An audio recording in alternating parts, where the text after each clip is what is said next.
Hey, what's the deal, YouTube? It's your girl, Miss Honey.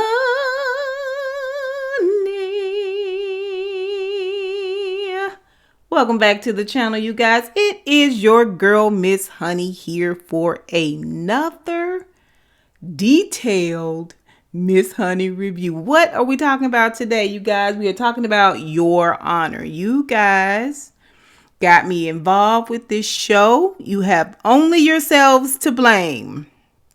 Okay, because here she is. All right. This is Your Honor, and it is a Showtime original series. This is the first season of it, the flagship season. Season 1, episode 1. This is part 1. Each episode is called part 1, 2, 3, 4. Like, it's nothing too terribly creative. Let me say that. And listen, you guys were not kidding when you said that I was gonna really like this show, because guess what? I really like this show. I think it's very cleverly done. I think that the little nuances of everything, how you go into the first episode with these suppositions about people, places, and things, and all of that very quickly just gets completely turned around. Like you cannot assume anything so far with this episode. So I want to just talk really quickly about who is in this series. Absolutely, one of my most favorite actors is Bryan Cranston. You guys may know him from Malcolm in the Middle. He was the dad. Or more recently, maybe not recently, he was in Breaking Bad. You know, he was the chemist in Breaking Bad. And he's absolutely hilarious, as you can see in Malcolm in the Middle. But just how deep his acting chops go, you definitely got a chance to see that exposed in Breaking Bad. Now, let's just talk about this episode, right? So when the episode opens up, we don't really know where we are, right? And we get to see this individual. We don't know who this individual is yet, right? And they have a hoodie on and they're just taking a morning jog, right? It could be morning, could be 7 p.m. It's that, overcast type of day. And we see this person taking a morning jog, and then we get to see this person at the gravesite.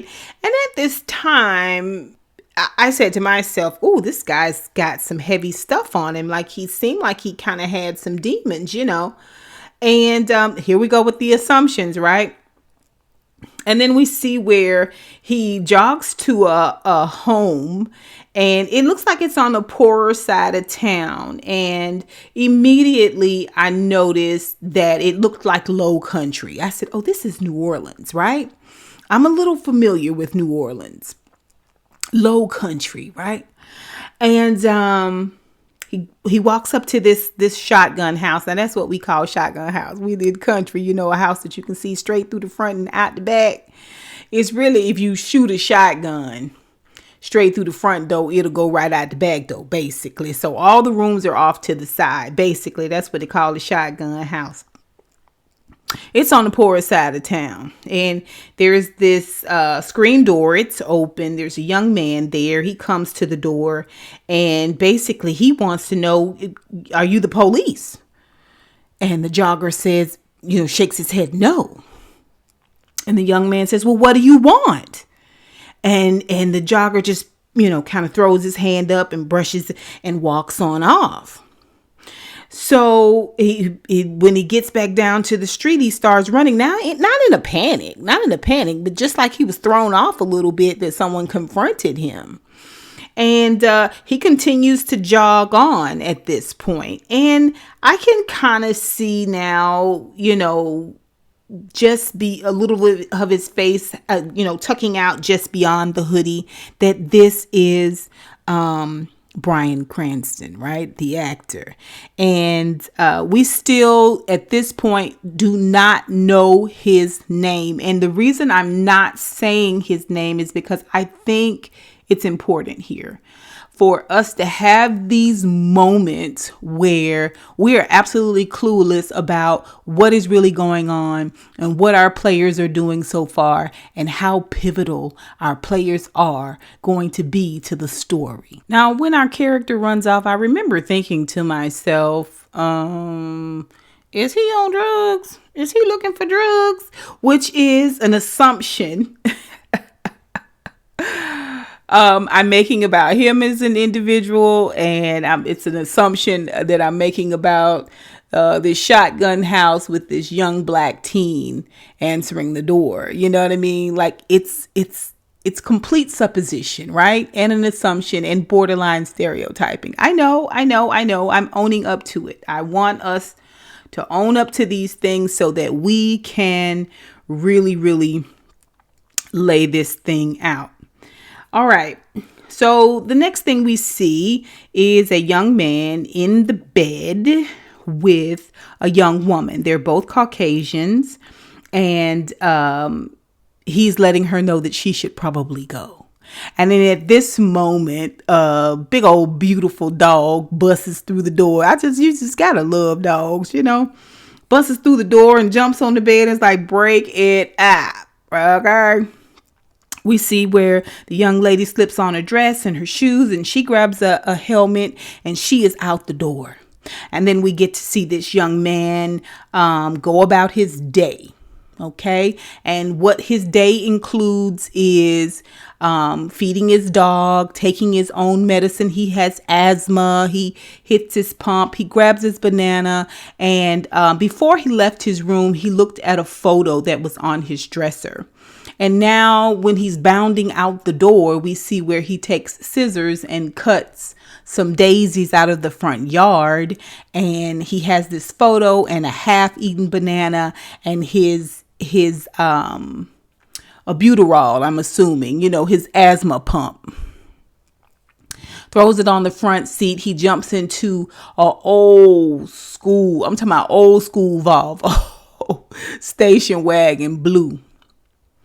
And backs on out and heads on down the street. At the same time, we see his neighbor, a female across the way, watch him get in the car, back down, reverse, and pull forward. I thought she's really into what he is doing. Wow. And so what we can say about this young man, even though, he seems to be a little bit on the, he's no prude, but he seems to be responsible. His dog needed medicine. He gave his dog some medicine. He took his medicine, and whatever he's doing with this photo, it just all seems like he's got a day plan for himself. He doesn't take a book bag. We don't see a book bag or anything of that sort. And he's very tall, very lanky. So you think to yourself, is he a teen? Is he, he is having sex. We don't know. But this is the little bit that we know about this individual. And then we get to peek in on this family. And I don't know how this family plays into the story, but we see daughter sitting at the breakfast table and mom getting a second cup of coffee and approaching the breakfast table. We see dad standing in the kitchen window, and he appears to be either making a fresh cup of coffee or maybe rinsing his dish. We're not sure. And then we see a young boy come in, and the sister immediately gets upset with the young boy because apparently the shirt that he has on is her shirt, and she wants him to take it off. Take it off right now, immediately. Take it off. And the boy says nothing. The mom, however, interjects and says, let him wear it. What could it hurt? And the daughter is like, you favor him. You definitely favor him over me.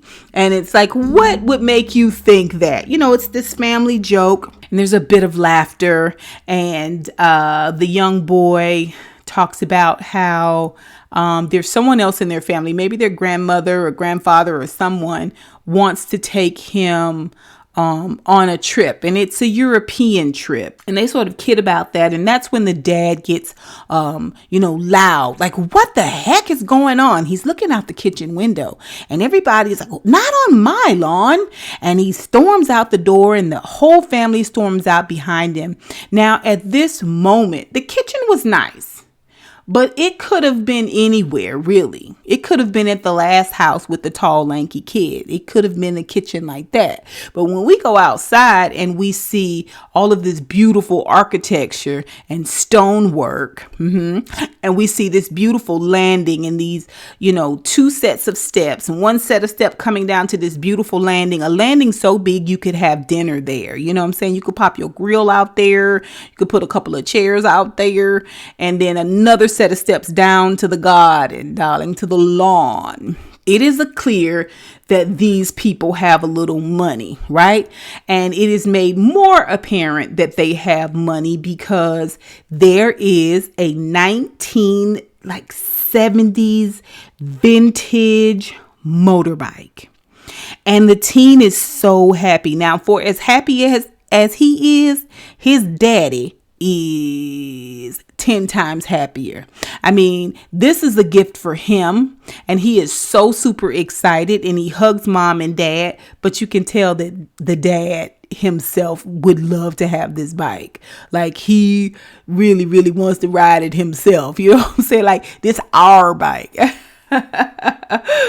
And they kid about that. They walk him down to the street. This is the next scene that we see, and it's mom and dad, and they hug him up. And the conversation is about this bike being very similar to a bike that he and his dad rode on this European trip that they went on to Corsica, or I can't remember the exact location, but it was a European getaway, which denotes money within itself, right? Like, you're in another country riding, expensive vintage motorbikes, right? So, yeah, these people got money, right? And he walks up to the bike. He's going to get on it. It looks like he's going to ride it, to school. I mean, he still looks like a teenager to me. And he's got licks and licks of curly black hair. And he puts the helmet on and snaps it underneath the chin. And it's a vintage helmet as well. And he hops on, and the daddy hops on once again and hops off. Like, he's super excited about this bike. And they send him on off to school and wave him on off as he rides this motorbike to school. He's going to ride this motorcycle to school, right? It's weird because I was just like, oh, I don't know if your baby should be riding a motorbike to school. Like, I don't know. But it's a moment. They clearly love this boy. We go back to our lanky, daisy cutting, picture carrying, asthma having individual, and we see him pull up in what looks like a not so great part of town. Pulls up, and he's in front of a grocery store called Yaya's Grocery. And he pulls up to this store, and he gets out with his photo. Now, in the very distant, down the road, we see a group of black males. And it's not, a fancy part of town, right?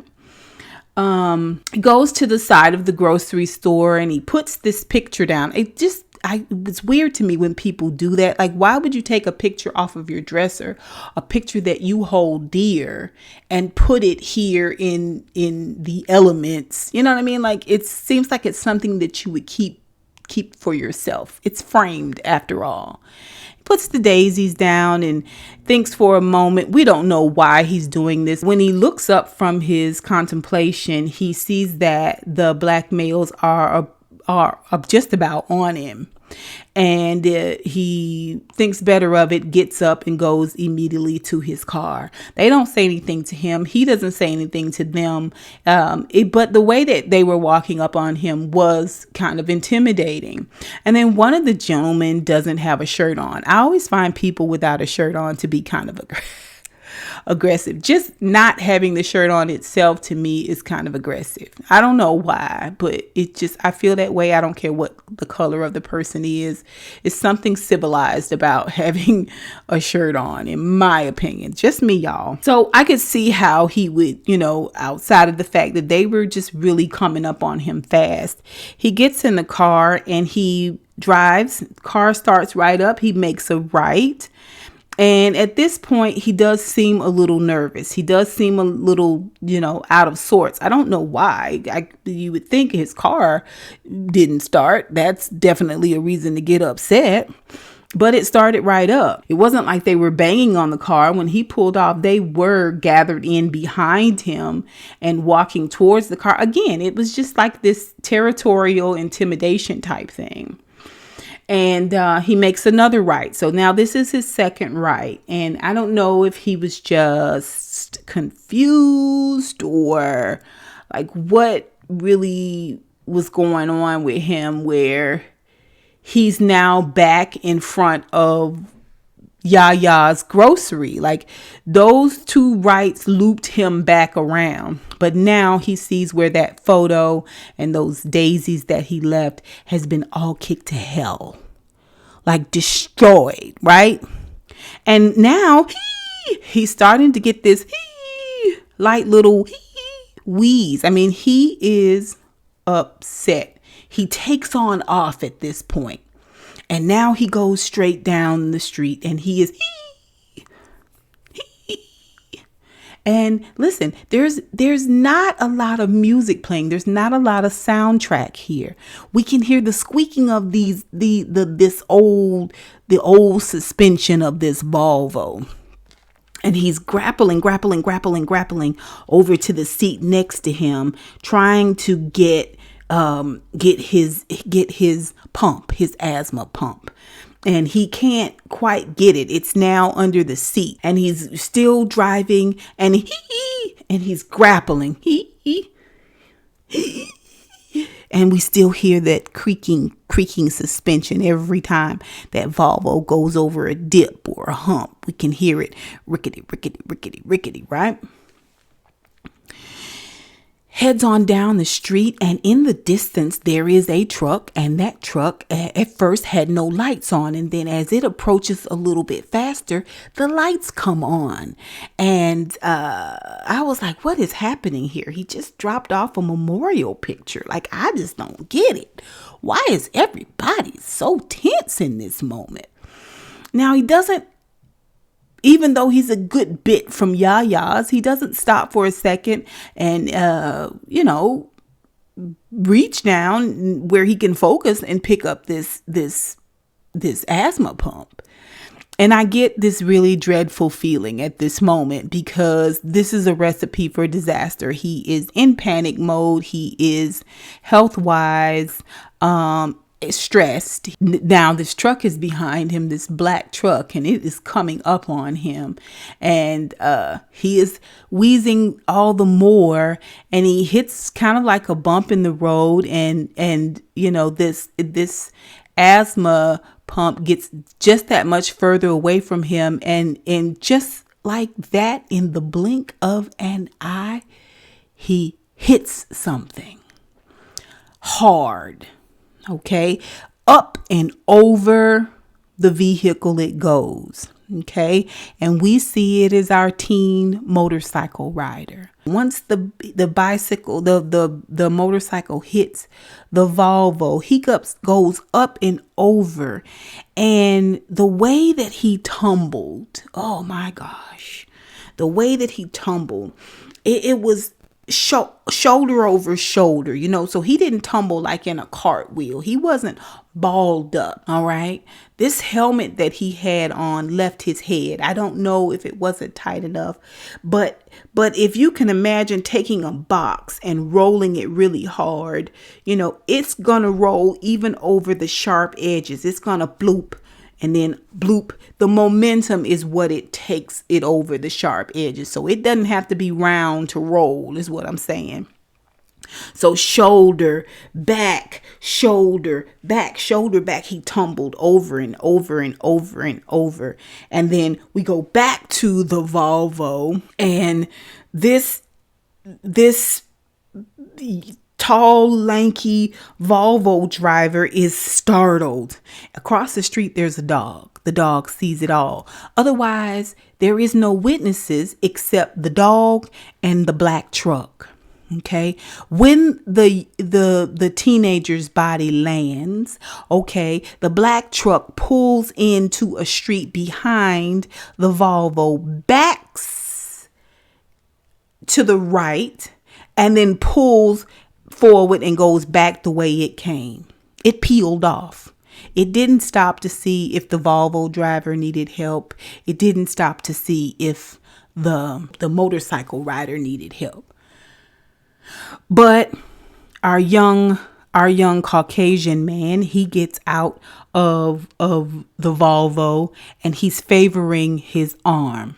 He goes over to where our young teen has landed, and it is a scene. It is a scene. Okay. His right leg is bent in the wrong direction at the knee. Okay. And he's moving a bit, and we see where his head has landed on the curb. I don't know why that helmet did not work. I don't know if that was just not a regulation helmet, if he got a vintage bike and he got a vintage helmet. I don't know. But his head has been cracked on that curb. Okay. And he is there looking. Now he is in a in-between place. He is both living and he is dead. Okay. It's hard to explain. He's gurgling and his mouth is moving and his eyes are open, but it's almost as though he is slowly but surely being pulled towards the light. And the young man, the Volvo young man, reaches down and puts his ear to this dying boy's mouth because it's moving. And it seems as though he's got something that he wants to say. And his lips are moving. We don't hear what it is that's said, or if there was anything that was said. I think the mouth was just moving because out of his mouth, his throat, his belly is a gush of blood, and it lands all over the Volvo boy's cheek and face and shirt and in his ear. Blood. And he thinks to himself, oh, I must resuscitate. And he goes and he pushes his chest and he sticks 2 fingers in his mouth and he tries to flip whatever's in there out. He's in a shock state. This is a shocking situation, right? It's very, it's not chaotic. It's this really still moment for us as viewers where we see him trying to save, him not having awareness of how injured this boy is.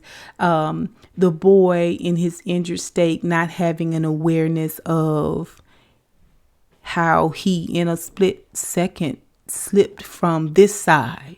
Oh yeah. To the other.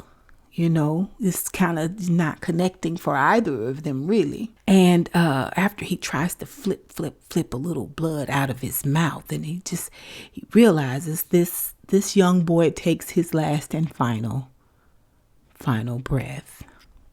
It's full of blood. There's gurgling. It's and like that, the light goes off. Well, the Volvo young man, He is in full distress. He got out of the Volvo that way, right? Limping, favoring that arm, and wheezing. And even though he didn't have enough breath in his own lungs to breathe properly, he still tried to resuscitate this young guy that he had just hit. But now on his way back to the Volvo, he picks up the young man's phone and dials 911.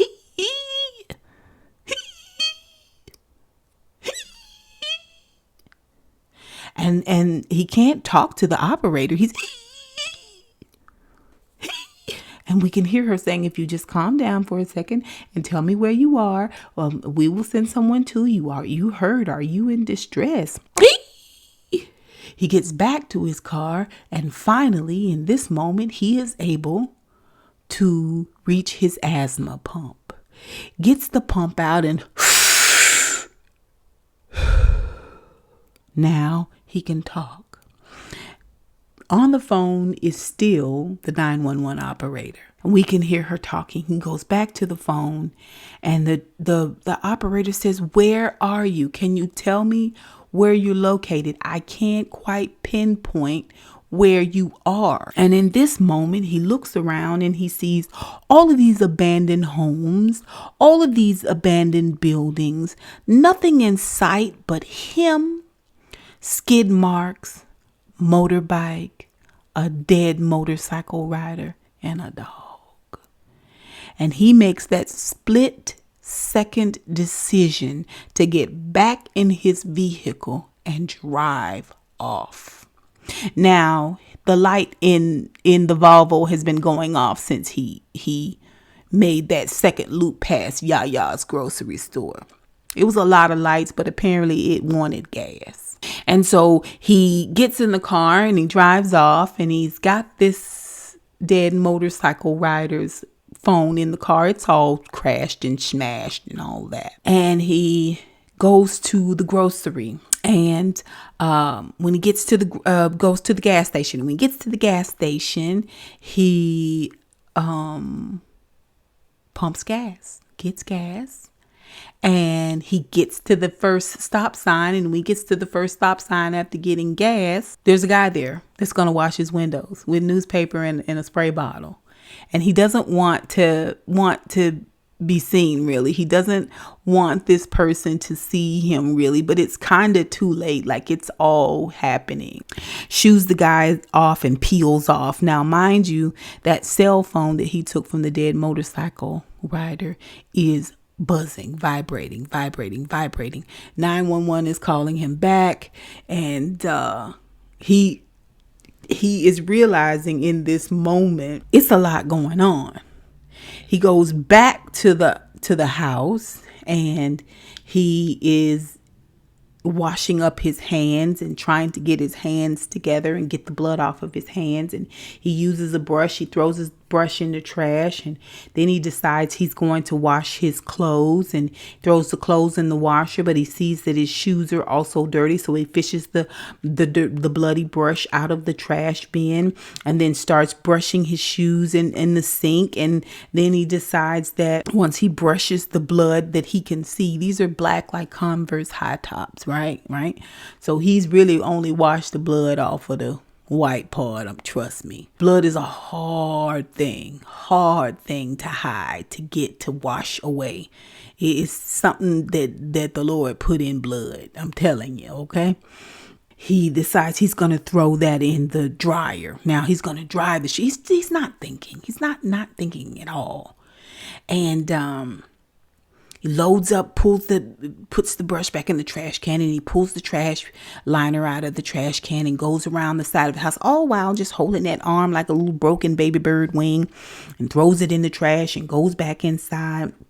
And he's already had to shoo his dog off, because dogs, for some reason, can that blood. I'm telling you, the canine, the wolf in them. And he goes to take all of the wet clothes out of the washer and put them in the dryer.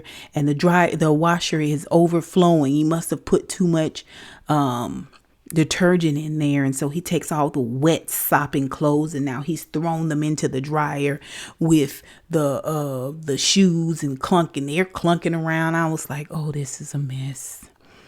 This is a mess. This is a mess. I mean, he could be concussed. He really could be at this point. He's just doing really, and when he's doing all this, I'm thinking to myself, okay, this is the young guy. I would say he may be a senior in high school at this point. He goes back inside and he is, really kind of thinking about what has happened, and he's kind of stunned. He's already called his father. So where is Dad? We get to see where our runner is actually a judge, and he is sitting on the bench, and he is overseeing a case where a black woman, a mother, is being accused of hiding drugs in her vagina. And as a judge, he's asking all these pertinent questions. And the police officer reassures him, yes, I definitely saw this. I saw her do it. And that's why I arrested her, And the judge says, are you sure this is what you want to say? Are you sure that this is the testimony that you want to have? And the police officer says, oh, yes, sir. Yes, sir. This is what I saw. And he sees in the audience the black male that he had seen earlier that morning. He had gone by the shotgun house, and he calls him up front. And the young man comes up front and he says, is this your mother? And he says, yes. And do you live at this address? And the young man said, yes. And he asked him, what have you eaten today? And he said, pickle juice. And my heart broke. Oh my gosh. My heart broke. I don't know. Anyway. And sends the young man on back down to sit down. And he turns to the police officer once again, who is still on the stand, and says, are you sure that you want to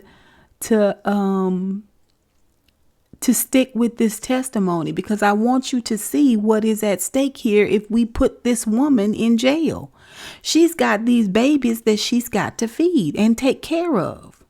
And this address that she lives in, her home, and she lives in with these children, is what they call a shotgun house. And then he explains to the officer what a shotgun house is. Because the officer's testimony was that she ran into the bathroom, and from the front door, he could see her in the bathroom placing the drugs in her vagina. Well, it is impossible because the rooms are all off to the side. So he would have had eyeballs that bent corners. It's a very telling moment. But here we get to see a judge. Okay, he's not a drug addict. He's not. He was a judge who had something before him, and before he made a decision that would rip this woman away from her family and put her in jail on the word of one single individual, he decided to do his own research. And that morning, this is what was on his mind. Remember, I said the demons? I feel like the demons was kind of chasing him a little bit when he was at the gravesite, but this is what was on his mind. Okay. And he did his own research because it was weighing heavy on him what was at stake for her and her family. He didn't interact with the son then at all. That would have been inappropriate. He just cleared some things up for himself. And now, standing in the courtroom as judge, he tells this police officer, unless your eyeballs bent corner, it is impossible that you saw what you say you saw. And we don't see what the outcome is, but it is just enough of the story of who he is to clear up any misconceptions we may have had about him as a jogger.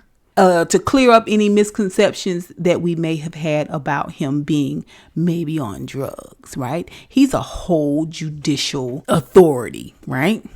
and he seems to care. When he goes outside of the courtroom, again, we don't get the finish. We don't get the completion of what's going to happen with this woman and her children. And we see him headed out, and he is on his way home for the afternoon or the evening. And we see a black male walk up. I think his name is Charlie, and he's an old friend of his. And Charlie's got a surprise. He's announcing on Monday that he is going to be running for office, some type of office, and he wants the judge to run with him. Now, the judge's name is Desiato. Okay, Michael Desiato, Judge Desiato. And the judge says, no, that's not for me, right? They have conversation. This conversation that he and Charlie has, Charlie lets us know that it was something that the judge did in their past. They're fast friends now, really, really good friends. And the reason why is because Judge Desiato saved Charlie's life at some point, right? And so they're good friends, right? They're good friends. Bounds on down the courthouse steps into a waiting. He speaks to the driver as he walks up. It's a friendly man. He seems like a thoughtful man. He seems like a kind man to me, right? Heads on to the house, and when he gets to the house, there we see the blue Volvo. Still we see the woman across the street watching Judge Desiato pull in behind the blue Volvo, and he bounds up the stairs and goes inside, and immediately he sees his son, and he sees his son is distressed. Adam doesn't answer. Follows Adam through the house. Adam, what's going on, Adam? What's wrong? He bounds out of the house, across the backyard, and into in-law suite, a house out back. His dad is right on his heels. Where were you? I called you. Sits down on the bed. Adam, what's going on? Adam, tell me now. Just tell me what's happening. I forgot this is the anniversary. This is what the picture and the little Daisy memorial was all about, right? It's the anniversary, I think, of Adam's mom and Judge Desiato, his wife. And he thinks this is what it's all about. And he starts to, give him some words of consolence and, just trying to encourage him. And it's in this moment that Adam says, I hit someone today. And he thought, what do you mean you hit someone? Another car? Did you get their license plate? I mean, were you hurt? Are you hurt? Did anything? And he says, he's dead. And the father says, oh, no. Like, what are you doing here? Like, why didn't you call me? I tried to call you, but you didn't answer. He says, well, just back up. Tell me what happened. And Adam says a bit about what happened. The conversation that he's having at this point is, he's telling him to calm himself, and he's asking him a couple of things about the situation. And in this moment, he learns that his son just drove off and left. And when that connects with him, he is a different kind. There's a different type of consolation that goes on. There is this immediate shift because he appears to be a good man, the judge, where he assures Adam that he is going to stand by him and that he is going to support him through all of this. And Adam says out loud, we're going to the police station, aren't we? And Judge Desiato says, yes, we are. But first, let me make a few phone calls. And so he wants Adam to go and get himself dressed properly. And they're going to load the dog up because he knows when he takes him down there and he tells them what happened and has Adam turn himself in, they're probably going to keep him. He wants him to be dressed properly for what is to come. In the meantime, he makes a phone call and he calls what I think is a police officer, a female police officer that he's familiar with. He's familiar in this town. He's known as a certain type of individual in this town, and he's got friends that he can call. And so he wants to talk to this individual and bring her up to speed on it and see how she can help him. Maybe he can get bonded out. Maybe he can, not go into the, worst part of the jail. I don't know. But he's doing everything he can to help his child, which I think any person, any individual would have done. Now, mind you, the judge wasn't there when the young boy was hit on the motorcycle. All he's operating off now is the love of his son on the anniversary of his wife's death. Okay. And here is another person that he would be losing. He's in full dad mode. Okay. And all that he knows about being a judge and the court system and law and all of that, he is using to help his son. And they load the dog up, right? Go down to the police station. And when he gets there, he walks up to the front desk, but he's standing there facing the front desk and there's halls on each side of reception. And he looks down one hall and he sees a couple, the family members of the motorcycle boy. And we see the exact moment where the police officers are telling them where he is. And we hear the mother wail. And I tell you, it's nothing like it. It's nothing like it. It's nothing like that pain coming up from your belly, okay, and scratching its way up through your esophagus and your throat and out of your mouth. It's more like a wail. It's like oh man. She does it in almost half faints, really, into her husband's arms.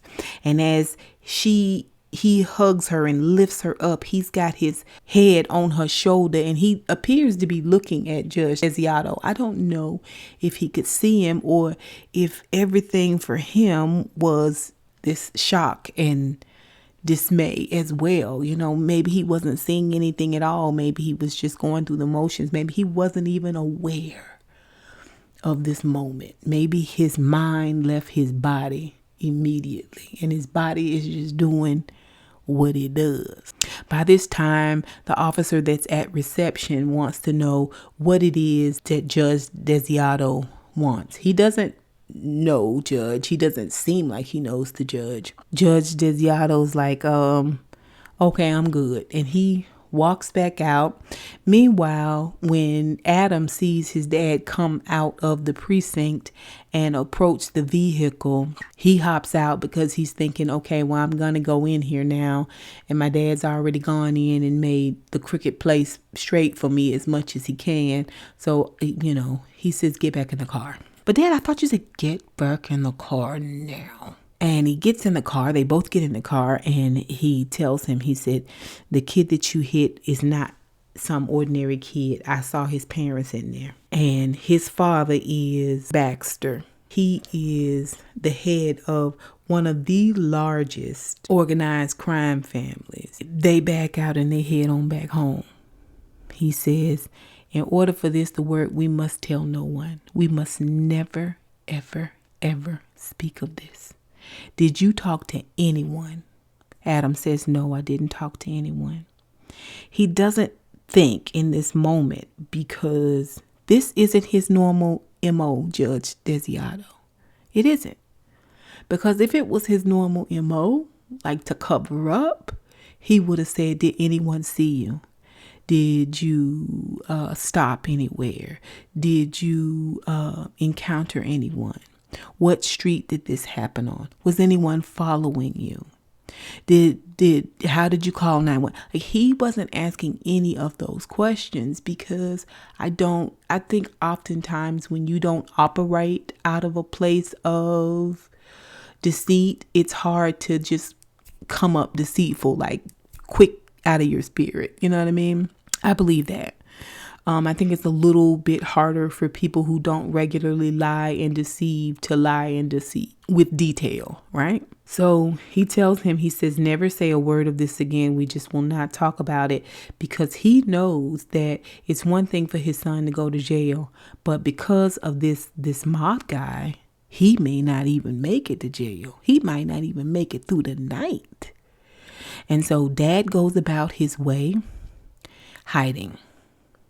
He takes all the clothes out of the washer, and he is going to throw them all away and get rid of all of it. Checks the front of the car. He sees, some issues with the front of the car, and he's going to take the car, and he's going to take the bag with all of the trash, all of the clothes and stuff. Now there's still trash in the trash pail. This is what I'm telling you. He's not thinking. He's going to take all the clothes and put them in a trash bag, and he's going to load them in the car. But before he gets in the car, he is going to wipe the steering wheel down. And in order to wipe the steering wheel down, he reaches in the bag and he pulls out a bunch of the clothes and stuff that was in there, and he starts to wipe the steering wheel, because they're wet. And the dog, I told y'all about dogs and blood. The dog runs up and grabs a piece of something and runs back in the house with it. Okay, hides it up underneath Adam's bed, because he wants to be with it later. This is how dogs are. Okay, and so he wipes the car down, and he goes to a bridge, and he is going to throw this bag over the bridge, and he does, and he puts his head down after he throws it, and you can just tell he's a man that is torn to bits and to shreds. His day started out in this place of goodness and thoughtfulness and kindness, and it has ended in this way that is making him frankly sick.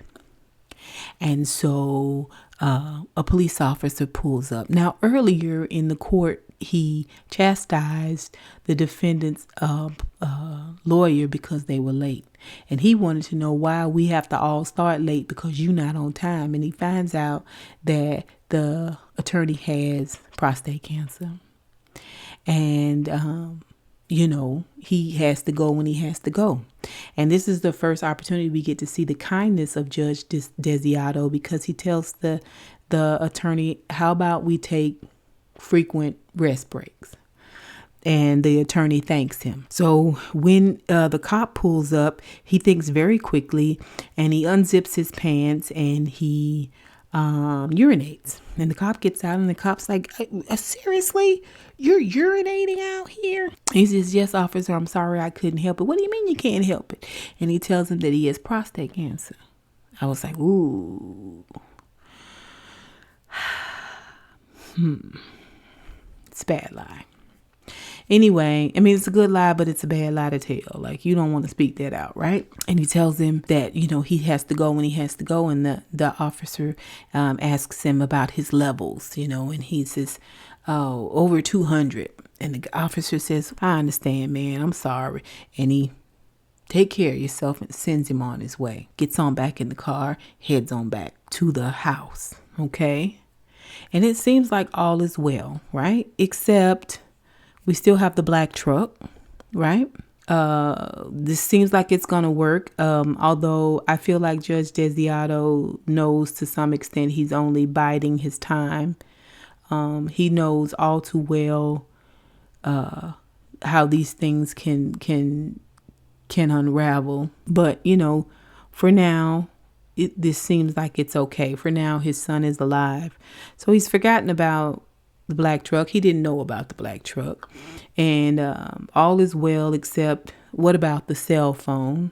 I can't remember where the cell phone went through all of that, if the son threw it out, or I can't quite remember what Adam did with that cell phone after it just kept ringing into infinity. And so there's that. The dog has snatched a piece of the bloody clothing. He's gone to the police station. There's a record of him, I'm sure, showing up in the police station. There's You got the window washer, and if the dog could talk, he would be a issue as well. The dog that saw it all go down. The people at the gas station honking at him to hurry up. If there was cameras at the gas station, the bloody bag of trash that's in the actual Herbie Kirby at the house. Okay, the police officer that saw him peeing on the bridge. It's all of these loose ends. It's only a matter of time before this thing blows up in their face and goes south, you guys. Meanwhile, we visit the Baxters and they are all devastated. Now they are in a SUV. It looked like the same SUV that was following Adam earlier on. Okay, in the day before the accident, and he and the wife get out, and they have a security detail there, and the security detail gets out and stands by the front of the SUV, and Mr. and Mrs. Baxter walk up to where their son took his last breath. I know this feeling. This moment was acted perfectly, where she's crying, she's weeping, of course, but it's at this point where somehow the oxygen, the breath, the breathing is confused, and you lose your knees, your legs, and you begin to collapse. And as he sees her collapse and just kind of tries to gather her, we see where the security detail walks up a little bit and picks up a piece, seals it a little bit, it looks like, and he looks at Mr. Baxter, and Mr. Baxter looks at him. Now, they've had a press conference where they've said, I implore you to whomever did this, whoever did this, we will find you.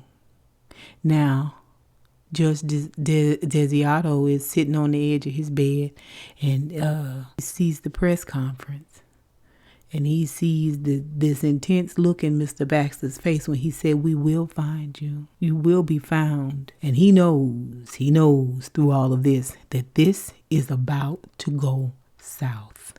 I've not seen part 2 yet. I wanted to do part 1. We see what a rock and a hard place really is, how a good man can be tested and can be tried given the right set of circumstances, given the right set of extras, if you will. He may have had one conversation for someone else's child, but for himself, he immediately went into protection mode for his son Adam.